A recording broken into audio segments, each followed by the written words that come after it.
70, and it broke my heart Yes. that woman. I was like, where are her children, and why do they have her out here? And she's still there, bringing up groceries, and I'm like, Lord have mercy. I hope And she's even the doing guy it who because cut our grass, like, he's really old too. His name is Vincent, and I was like, oh. dude, you finna fall over, but gone after you cut my grass. You want some water? You good? But again, I'm like, well, where are your parents? Where are your children? Yes, Not your right. parents, but y'all old. Where are your children? I'm not going to be doing any of that. No. And I don't want my children to ever like work themselves to, like, I think there's a prime space in our life for us to like bust our ass at work. Yes. Mm-hmm. And sometimes folks don't realize that you're giving this youth for a reason. So I have homegirls who don't understand why I work the way I work. Like, oh my goodness, I don't want you to work so hard. Girl, I don't want what you got going on over there, because you do a lot of complaining. But I'm going to do this, and it's setting me up for what I want next. Yes, and I'm going to get it. And that's it. And it's going to show my children, these are your years to make it happen. Yes. Then the rest, it'll be you'll still have the opportunity to grow and put that money into. I need the money to dance for me. Like, I don't just need you to be still in my account. I need to see you doing a little something. Right. So like you said, shares and investing and taking the opportunity to show the kids money management is definitely a huge part of it. But I know, there are young entrepreneurs out there. There are kids with ideas, and their parents put them in the position to get that out there in the world and to have a return from it. Yeah. I think we have a huge humility complex in our community because of course, Christianity, and because we don't think that we're supposed to have certain things. Like, oh, that's how the white people do. Oh, right. You white people rich. Right. Like, what are you talking about? The crazy thing is people will say, I want my child to not want for anything. That is basically setting up generational wealth. You are basically trying to make sure that you're grinding in the beginning and you're working hard and trying and making ends meet and doing extra, so your child never has to feel as though they're going without. You're teaching them the work ethic. Like, when people say that and they're like, well, you're just living off of mommy and daddy's money. Well, yeah, but there's a good to it and there's bad to it. Most people, when they say you're living off of mommy and daddy's money, they think the laziness behind it. They think people are just accepting their trust fund babies. But what about those who are not? Like, I think I want my child to be able to say, I'm living off of mommy and daddy's money. Like, I mean, they don't have to say it. I mean, no, just you go around it's a cushion, like, you know what I'm saying? Like you said, humble yourself. But I think we, like you said, we have to have some type of humility because we want what others have, but we don't want it. We want it in our own way sometimes. I think I didn't finish that statement. So about humility, I think that we don't allow ourselves to want it. Like, so we think that, it's better to be, reserved about finances. And then it's a complete different term for some folks in the community. It's just like flash, flash, flash, but no money in the bank. Right. And it's so confusing. Like, I'm like, oh my God. Like, so I think there are ways that we could do besides just, talking to the children. Like, if you do have, outside businesses besides your 9 to 5, put not the baby, but I call the kids baby, the kidlets, put the kidlet on payroll. Mm-hmm. And there's a certain cap to how much, you pay them a year, and they're just a write-off, but they're still receiving those funds. Right. And they're able to have those funds, and those funds are growing. Like I said, put your children in positions to expose their talents. Mm-hmm. Like, we know Lil Jen over there got her situation going on, and I appreciate that. So make it happen. You got to let the kids know, like, yeah, we want you to be able to fully engross yourself in a corporate America life if that's something that you want, because there's security that comes along with that. Mm-hmm. There's the health benefits, there's the 401k matching, mm-hmm. There's the life and death benefits. There's all those things that go along with working in corporate America, but that shouldn't be your only thing, and you should still want to leave something behind. Right. Again, disclaimer, I don't know what the fuck I'm talking about for real, because I'm figuring it out. But really, our ancestors didn't really know what wealth was. So, and they figured it out, and we had very successful communities before, people decide to gentrify them. So, we're figuring out just like our ancestors had to figure it out.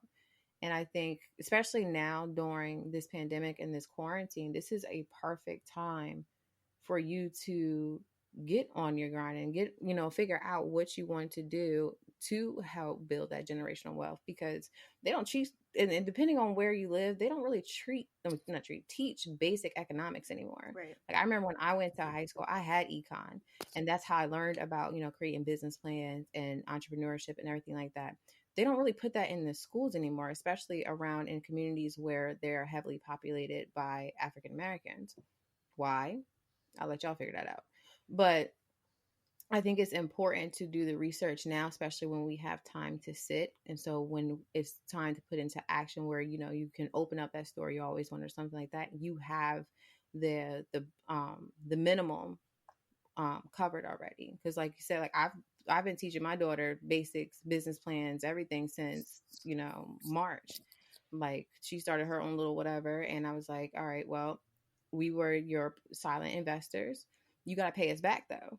Like, nothing is free. So we've done profit margins and stuff like that, where she would not be learning that in elementary school, definitely not. And, in the districts that we have around here, she wouldn't learn that either. So I think that if I can't set you up financially, because, it's primarily one income, I can set you up education wise, because, knowledge is, according to saying, knowledge is wealth. So I know, but I think I do agree with that. Sometimes I think that we get the knowledge, but we do not share the knowledge and impart the knowledge back into the community. And I think that that is another piece of building generational wealth. I think the more that you know, the better off you can be. I think that there's a lot of resources out there for people to be able to utilize. I am also not an expert on wealth and assets and securities and all of those great things that we need. But as part of a lot of the bank's financial plan, because of like Credit Reinvestment Act, they offer a lot of different resources. So sometimes too, you don't even have to be a customer of any particular bank. Go to their website and see if they have a lot of those free resources, because Absolutely. you can impart your own knowledge. And I think too, building generational wealth is not only a family thing. I think it is a community thing. I think within the Black community, I know that August is Black Business Month. So especially since the pandemic, not that I haven't always supported Black business, but I've been trying to do it more consciously at this point.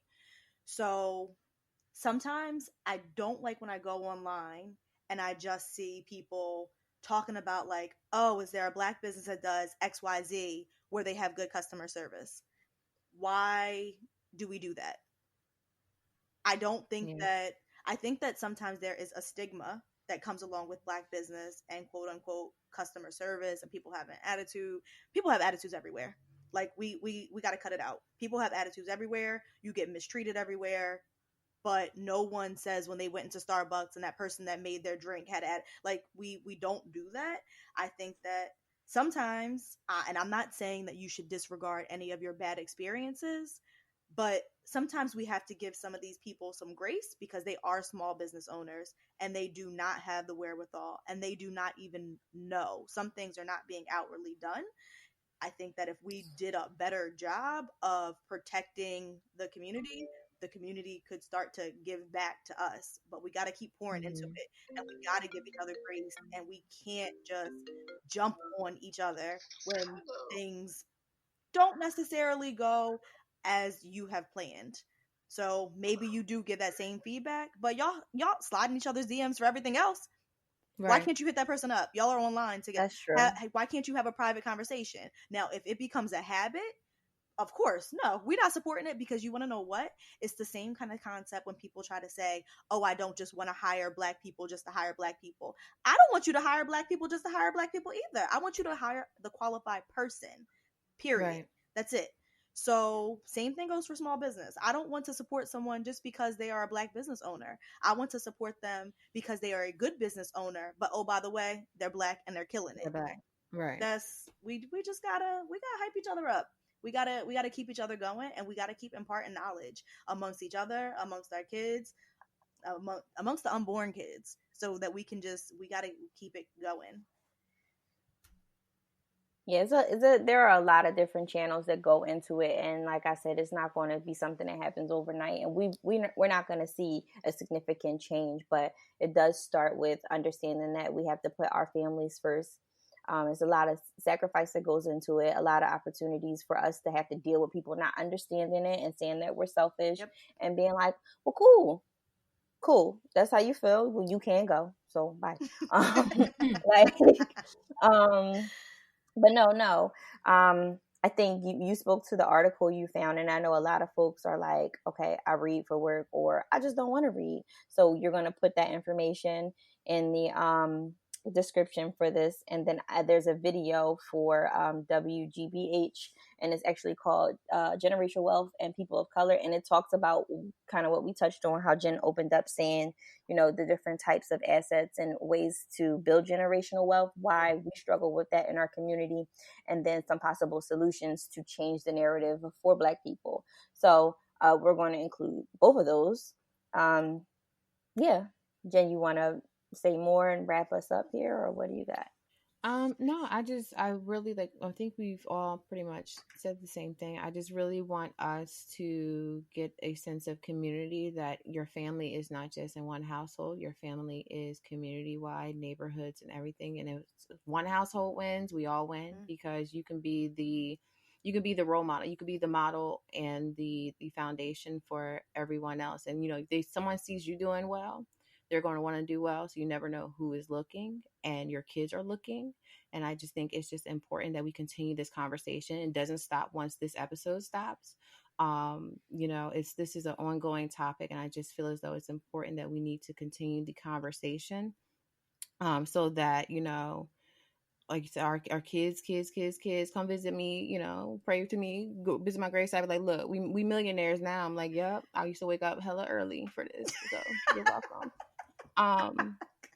That's my, but that's honestly, I feel like you about to queue up dreams and nightmares. Like, what's happening? Yeah, like in my head, I really did see my descendants coming to me and was like, they're not going to appreciate it. It's going to be a normal thing for them. Yep. They ain't going to be praying to you like a demigod. They just going to be out here. I want to be happy, but I do want you to come lay a flower on my gravesite every now and then. Be like, you know what? Like, that lady?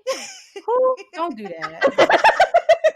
Now I feel like I go visit that lady again. Tell your kids to respect me, and tell their kids to respect me, that I'm working real hard for them. But this is definitely important to continue the conversation, because our parents did the best that they could with us and provided information that they knew at the time. We have more information, more resources. Our kids are eventually going to have more resources. So this is just something where, at the end of the day, is no reason that we can't win. Absolutely. So that was it. Okay. So now we're going to move on to They Got Me Fucked Up. So this is the time where it's my absolute favorite segment, and where we just simply discuss how people have each of us individually and collectively fucked up. So anybody? I mean, I feel like I always go first, so I can just go ahead and keep it going if you want. This is not a personal "you got me fucked up." This is a community "you got me fucked up." So have y'all read the article with Madame Noir? Because it has a pretty big following, actually. So they're usually like health, wellness articles is really geared toward Black people, Black women, really. Mm-hmm. So recently it's come out that, let me get her name right, give her credit, Julia Austin has been writing for them. Yes, Jesus. That sounds like a white person. Yes, it is. Oh my gosh! Look at you. Because what's Julia? First of all, the first thing I heard, I was like, Julia. I never make a food. First thing I thought of it. Then I was like, wait a minute, I know this name. Julia got us fucked up. So she's out here doing all this, hey sis, this, girl, no. Okay, break it down for me. Break it down for me more. So how